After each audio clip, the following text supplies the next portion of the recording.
I just bought every single PlayStation handheld ever released, which is actually a lot more than you might think. Because you've heard of the PSP, but this was actually not Sony's first handheld. It was the Pocket Station. Released in 1999 in Japan for the equivalent of just under $40 today, Sony marketed this little guy as a cross between a memory card for the PS1 and a digital personal assistant. But what makes this their technically first handheld is that it can also play its own games. This thing is minuscule. The buttons aren't even labeled, probably because you wouldn't be able to read them anyways. It's got some pretty simple clock and calendar functions. That's the digital assistant side of things. But then if you want to play games, you have to download content from a compatible PS1 game. Like this. So I believe you just flick it up from the bottom. Hey, look at that. So it's going to go into the memory card slot. And that is our game downloaded. What a weird process. Okay, so you flick right from the home screen and that enters you into Crash World, at which point you get 3 different games to choose from, and they are all in Japanese. They have done such a good job distilling the platforming feel of Crash Bandicoot. It's a 2D top-down game with a 32 pixel width, and yet it's so clear at all times what's going on. This Pocket Station definitely makes you feel the whole constraint breeds creativity notion. And wow, look at the jump! Kind of insane. Got a very basic speaker at the back, just classic 8-bit sounds. It's no Dolby Atmos. The hardware doesn't feel very hard wearing, but it'd be interesting to see at what point in this journey the quality of materials picks up.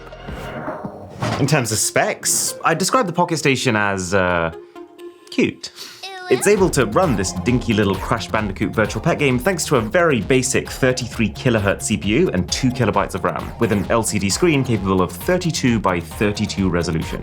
But what's actually quite cool is that since it doubles as your PS1 memory card, it's packing 128 KB of storage, which these days is everything you could possibly need. But what really made this Pocket Station a hit was the IR sensor at the top, which granted it multiplayer capabilities with other Pocket Stations, giving it the same kind of playground appeal as the Game Boy, or I guess more aptly, the Tamagotchi. The Pocket Station sold just under 5 million units in its lifespan, which is actually huge when you realize that Sony only ever released it in one country. They never expanded beyond that because at no point did they ever manage to even keep up with the demand just from Japan. You can totally see how the Pocket Station was what laid the foundations for them to build their next console. Because if you didn't know about the Pocket Station, the decision for Sony to launch the PSP in 2005 kind of looks insane. Because while there'd always been a raging battle for the home console space, the handheld market was basically owned by one company and one company only, Nintendo. Nintendo had not just got the Game Boy, i.e. the most successful console on the planet at the time, under their belts, but had also then followed it up with the Game Boy Advance, which was a beast of a console that also broke records, and had just recently topped that all off with the Nintendo DS, their next-gen handheld with 2 screens, a stylus, and proper 3D graphics. This was a real David and Goliath situation, so Sony had to make sure that they were offering something unique. How did they do that? Well, they took Nintendo's own ad campaigns from their previous Game Boy Advance that flaunted how the thing could do console quality gaming anywhere. Questionable claim, but they actually delivered on it, promising power comparable to a PlayStation 2 portably. Team Nintendo? And right from the unboxing, you can see how serious Sony was about this mission. The PSP came in this value pack, absolutely jacked with goodies. Reams of manuals, including a demo disc and a screen cleaning cloth, a soft pouch, a pair of actually branded PSP earphones to plug into the console's 3.5mm jack. There's a strap, I guess borrowing from the Pocket Station it came from, and even a media remote that can go in between the earphones and the PSP to add physical controls to it. A 32MB memory stick duo card, and even a removable battery. Man, how can anyone hate tech from this era? And then the console, which screams sleek, understated performance. And when you turn this thing on, it was like nothing the world had ever seen before. It's tough to state just how insane this 4.3-inch LCD display was at the time. With a 24-bit color depth and 272p resolution, that's, by the way, 128 times the number of pixels versus the Pocket Station, and way more than the DS. It was very much cutting edge, and actually very similar in quality to the first iPhone's display, except 2 years even before that. And Sony really took advantage of that display. Do you remember when I said the Pocket Station had a 33 kHz CPU? Well, the PSP had dual 333 megahertz CPUs. On a very basic level, that is easily 8 times the performance of Nintendo's DS, and no joke, 20,000 times the performance of their previous console. Not to mention the PSP had a proper console controller-esque analog nub, and that this was where Sony announced their brand new media format, called the Universal Media Disc, or UMD. And this was interesting. While the competing DS game cartridges could hold an absolute max upper limit of 512 megabytes of data, UMDs, being basically like mini CDs, could hold 1.8 gigabytes. And that meant not just that developers could run wild with their games, making the PSP the very obvious real gamer's choice against Nintendo, and racking up a ton of actually big-name console-like exclusives, but it also cemented the PSP as one of the best portable movie players around. Honestly, everything about the PSP generation just excited me. Everything felt so tactile and physical, and I love that about gaming. Fun fact, this was my actual PSP carrying case that I used for my entire lifetime with the thing. These UMD discs, I thought they were the coolest thing. Like this whole ritual of flicking open the pack, of slotting in the UMD and closing it back up, was music to my ears. And also, the fact that it could play movies meant that I so remember the feeling of browsing those Blockbuster aisles, just finding the perfect Friday night movie to watch on my PSP. Okay, so you go into the game tab and you click UMD. It's been so much time since I've heard that. One classic trope of the PSP that I'm remembering now is this scratching sound. That's the disc being read. It was all the time, but especially when you're on like a loading screen, which also used to last really long. So with subsequent consoles, when they replaced that with flash storage that was silent, it was a massive quality of life improvement. It's really hard to convey how much of an improvement this is from like the Pocket Station. You can totally see how people at the time were just blown away by this thing. Because yeah, this doesn't look quite as good as a PS2 game. It's very much got the same feel. It's got the same kind of scope in terms of the kinds of things you can do in it. The audio is also miles ahead of the Pocket Station. It's proper stereo sound. I'm getting slaughtered. The analog stick as well is a massive quality of life improvement versus any other handheld that had existed up until this point. It actually makes big worlds like this natural to traverse. You can also so tell when you're using this original PSP that it was absolutely designed with the PlayStation 2 in mind, to look as consistent as possible so it could be the perfect companion. So yeah, all the odds were stacked against Sony when they launched, but they just so happened to create the perfect cocktail of what the world was looking for at the time. This thing far surpassed Sony's small town sales expectations, but it was still getting outplayed by Nintendo's DS. To which you might be thinking, why? We just spent 2 whole minutes talking about why the PSP was more advanced. And well, I think it's partly the games. Nintendo had the behemoth that was Mario, which did half their job for them. I can't tell you how many school coach journeys I had where the entire activity was just a massive 8-person Mario Kart multiplayer sesh, where incredibly out of those 8 people, only one of them actually needed to own the game to do that. And partly also the price. Sony's hardware launched at nearly $400 in today's money, and that coincided with a pretty devastating Nintendo price drop to just $200 the very same year. Coincidence? I think not. So, Sony tried things. They released a bunch of hardware revisions over the near decade of the PSP's lifespan, starting with the sleeker PSP 2000, or the Slim model. And this is the console I grew up with. The number of hours I sunk into this machine right here, unspeakable. Nothing even comes close. And actually seeing where it comes from, this feels like a massive leap. It's gone from 23mm thick on the original to 18.6. And the weight of the thing is down from 280 grams to 189. And you feel that trimming a lot more with a console that you hold in your hand than you ever would on a home console. But it wasn't just slimmer. The PSP Slim came with the one major upgrade of, assuming you had the right cable, being able to output directly into a TV. This is literally Nintendo Switch functionality in 2007. Sony was so ahead of its time. Do you know what? The quality fares really well when translated even to a much bigger screen. Nothing about this looks in any way subpar. Oh, this also reminds me of one of the things I used to spend so much of my time doing, changing my theme color. Tasty Treat applies a cookie theme to your entire device. Kind of adorable though. But Sony wasn't done yet. It's very clear that Nintendo's DS Lite, which had very quickly overtaken the original DS in sales, was front and center of Sony's mind. They were clearly doing everything they could to try and bottle that magic into their console, which led us to just 1 year after the Slim, the PSP 3000, or Slim and light. I always just imagine this as Sony grabbing a microphone and screaming, "Yes, we have light too!" Notice also how the boxes get smaller each time, as Sony trims down what it's giving, and then also figures out how to cram what they are giving into as little space as possible. Now, I wouldn't call the Slim and Light a revolutionary console, but considering it came out so soon after the Slim, these are solid improvements. A brighter screen with 5 times the contrast ratio and an anti-glare coating, plus a microphone. You could literally Skype your friends on your PSP. This thing was so advanced, but it still didn't sell in massive numbers. So Sony decided, screw it. People clearly want something that is actually as slim and light as the DS Lite. We're going to take that to the absolute extreme with the PSP Go. And I so remember seeing this thing in stores for the first time. Unbelievably excited that a handheld this cool existed, unbelievably jealous of anyone who actually got one. This thing, inspired by Sony's Milo personal communicator, is tiny. It's even cuter than my Milo communicator. And the form factor, it's just drool-worthy. This is one of the most robust, satisfying opening and closing mechanisms to date. It's even nicer than most foldable phones, even today.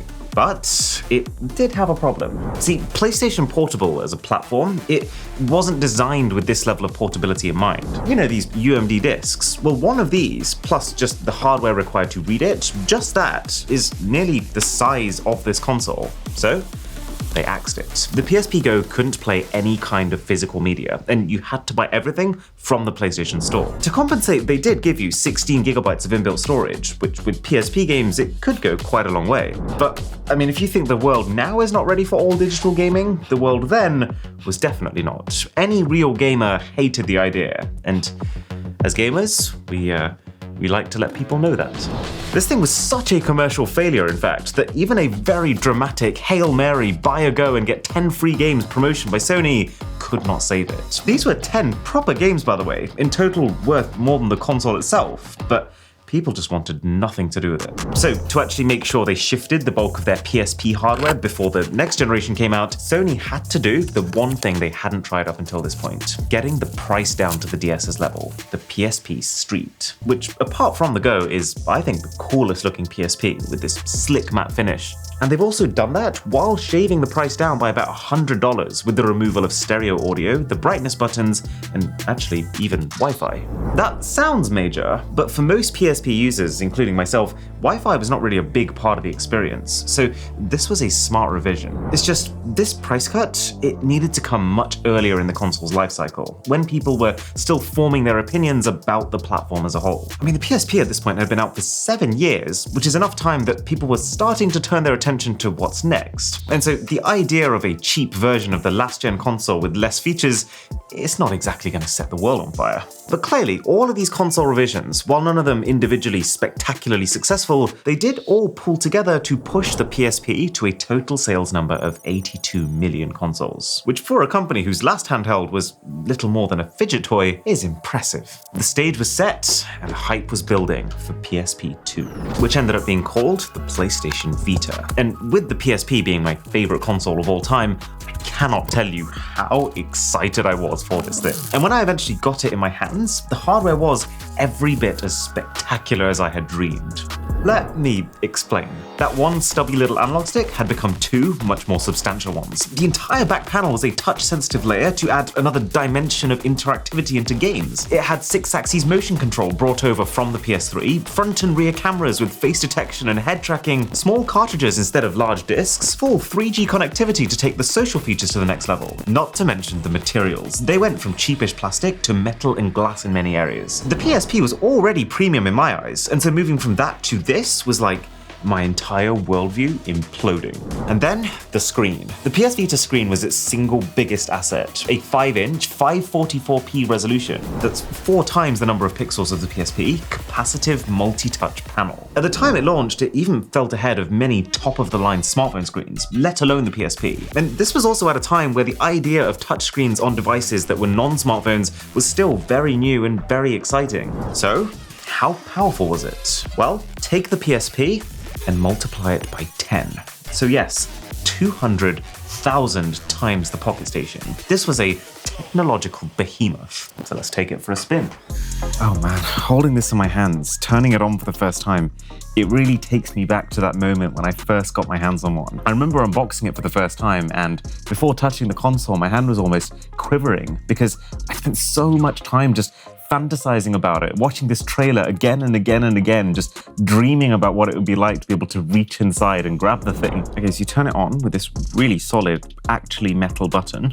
Oh yeah, then they have this whole page tear unlock animation. I just think that was so cool. And one thing becomes very clear having just used the PSP, this is nothing like it. I think the PS Vita has paid very close attention to smartphones at the time, and in a sense has tried to replicate the success of those. And I just love how bouncy and filled with personality the user interface is. And one of the coolest things about this console is you no longer just had to do one thing at once. You could have multiple applications open. I remember being so excited by the idea of cameras. Oh wow. Zero processing. What you see is what you get. Okay, so now we're going to load up Assassin's Creed Liberation, which is basically the PS Vita's equivalent of what we just played on the PSP. Well, the speakers are much better too. They were still good on the PSP, but here you notice that they have much more space for you to hear the different instrumentals. Oh wow, yeah. I mean, the clarity on the character model, the buildings, the amount of texture you see on screen at any one time is very clearly a generation ahead. But you know, this also reminds me of one of the big problems I had with the Vita, which is, it kind of hurts me to say, but I feel like developers were too ambitious. I feel like Sony, when they were marketing this console, they tooted the horn of this is basically like PS3 power on the go. So, you know, developers built their games accordingly, like very ambitious, massive worlds, and it just couldn't quite handle it. And so it was such a common PS Vita trope for games to be really pretty, but just run at poor frame rates, which, to be honest, you can even see right now. The Vita also had so many gimmicks, like the back touchscreen and the front and rear cameras, which I think they came with a lot of promise, like this idea of you'll be able to play augmented reality games and you're going to have some next level immersive experience, but it never really happened. All of that stuff kind of relies on Sony being able to convince developers to adopt it, and they just didn't. And so with any serious game like Assassin's Creed, you kind of would have just been better off without it and having saved costs on the console. If you could look past those compromises though, then yeah, the Vita was a tasty treat of a console. And a sub to the channel would be, well, handy. And the best part is that it seemed like from the launch that Sony had also worked out pricing. Compared to the original PSP, which launched at the equivalent of $400 in today's money, the Vita was $330 by the same metric. So the stars were lining up, as were the pre-orders from core PSP fans. The PlayStation Vita was shaping up to be a firecracker of a console launch, with even exclusive games from massive brands like Uncharted ready to go day one. But then, as soon as this thing hit the mass market, the Vita fell flat. Something had clearly gone majorly wrong. I would put it down to three things. One, that while the price of the base console itself was reasonable for its tech, the price of its proprietary Sony-made memory cards was not. You pay a full extra $100 to get a 64GB card, which feels like Sony's roundabout way of trying to recoup costs on the console. Two, the Vita had poor timing, partly because it was beaten to the market by Nintendo's shiny new 3DS, partly because, unlike the PSP, it was launching into a market where most potential users had just bought new smartphones and were enjoying the novelty of gaming on those, and partly because it was cannibalized by Sony's other products. While the Vita launched in Japan in 2011, it didn't hit the Western market till 2012. And this was not good, because it's the very same year that the hype started overflowing for their next home console, the PS4, which would launch in 2013. And so the Vita had gotten people excited, those who bought one loved the hardware, but then the stage was swept from under its feet almost immediately. As soon as that happened, the Vita was already on the way down. But what finished it off was that the stream of games also followed. Because the thing was so unique, it was a complicated, expensive platform to develop for. So who's gonna bother doing that the second you start to see the attention moving on? Credit where due, Sony did take one stab at revitalizing interest in the Vita, and also correcting for the effective tax on storage. And that's the fairly predictable at this point PS Vita Slim, which they decided to give its own internal storage so you didn't have to buy a memory card. An internal storage of 1 GB.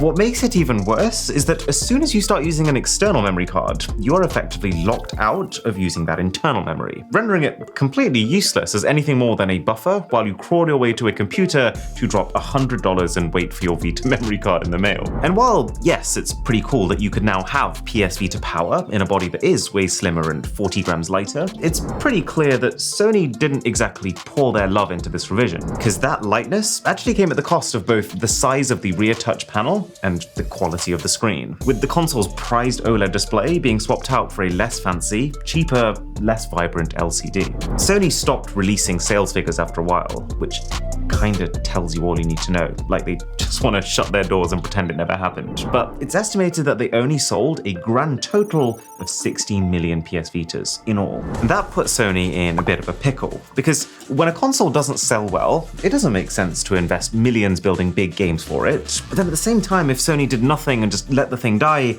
then that erodes trust in their future consoles. This idea that they're only going to make them good platforms if lots of people buy them. So they smartly pivoted the Vita away from being its own major platform and more towards being the recommended companion for the PS4 through Remote Play, and also set up this new indie-focused initiative to get as many lower-budget, smaller developer-made games as possible on both Vita and PS4. Because a lot of these games were very simple, both consoles could easily run them, and you could have cross-buy with the abilities you pick up where you left off on one console on the other. And for these smaller indie games, the Vita did actually become the perfect platform to play them on, and it was such nice hardware that I know people still do to this day, which feels like as nice of an exit that the console could have had. But just before we get to the next generation of handheld, Sony had one more trick up their sleeves before the PS Vita died out. The weirdest handheld revision I've ever seen in my life, the PS TV. Essentially, the PS Vita handheld, just without the screen, and the controls, and the fact that it's handheld.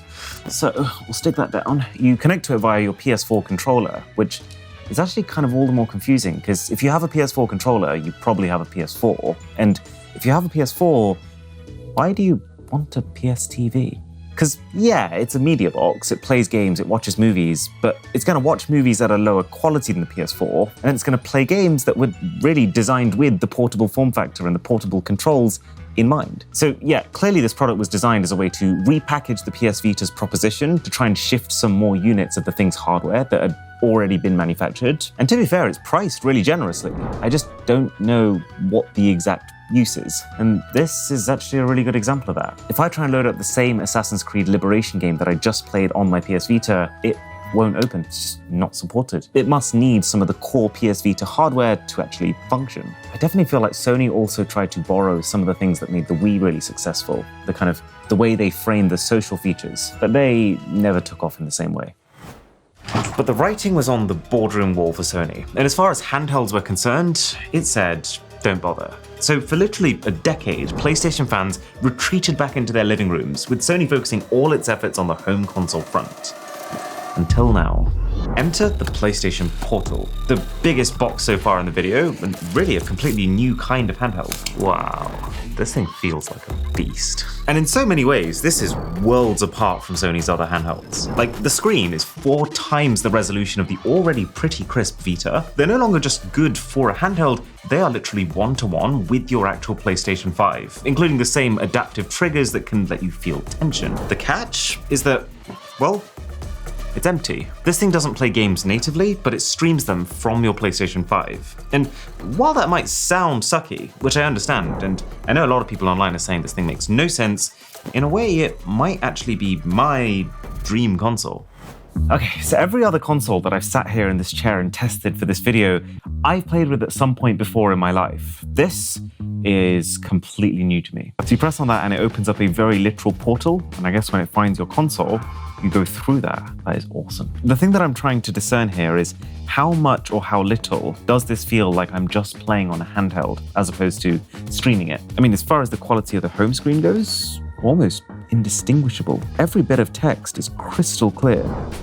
Wow, I mean, this looks absolutely insane. It's really hard to separate the fact that it's not running on this console. I mean, all I have in my mind is the PS Vita as our kind of point of comparison. And compared to that, this feels like not one, but 3 generations ahead. The latency between, let's say, when I move the joystick and the character moves is very low, to be honest. There's a tiny bit of lag, but not necessarily more than even games that aren't streaming. I mean, just having like a wireless remote, for example, does introduce some latency. The only thing that does remind me that I am streaming as opposed to playing natively is the dynamic resolution. So it seems like what happens is every time you kind of turn around and it's got a... Ooh. Okay. Oh, do you know though, the haptic feedback on that? Wow. So it seems like it's programmed to make its top priority to avoid lag. But obviously, when you're doing things over the internet, naturally there will be points where you get high signal, points where you get low signal. So while the frame rate and the fluidity is pretty consistent, the quality not as much. I know that for so many people this makes no sense because you've already got the PS5 that can play the game, you've already got probably a bigger screen and probably a better sound system too. But for me, handhelds just give this feeling of freedom that you don't get with anything else. It does very much look like if PlayStation made a Switch. Like it's the exact mirror of that. Massive tablet-like screen in the middle and then big controllers on either side. One thing I don't like about this is that it doesn't support normal Bluetooth headphones. Apparently for the purposes of latency, Sony's saying that you can only connect directly to Sony headphones. Whether or not that's true, it would still be good to allow users the option to use something else. And I'm dead.